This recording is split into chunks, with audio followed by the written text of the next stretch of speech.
Is your Subaru Impreza key fob from 2012 to 2020 models not working? It's likely a dead CR2032 battery. This section shows you how to identify the issue and gather tools. First, confirm the issue isn't just temporary signal interference. If the remote consistently fails to lock or unlock doors or access the trunk, then the battery is likely the problem. You'll need a new CR2032 3-volt battery, available at most auto parts stores for around $5. A small flathead screwdriver or a guitar pick to help open the case. And optionally, some silicone grease for reassembly.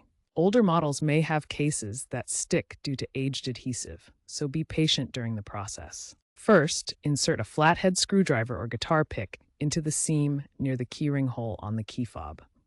Gently pry the case open, working your way around the seam.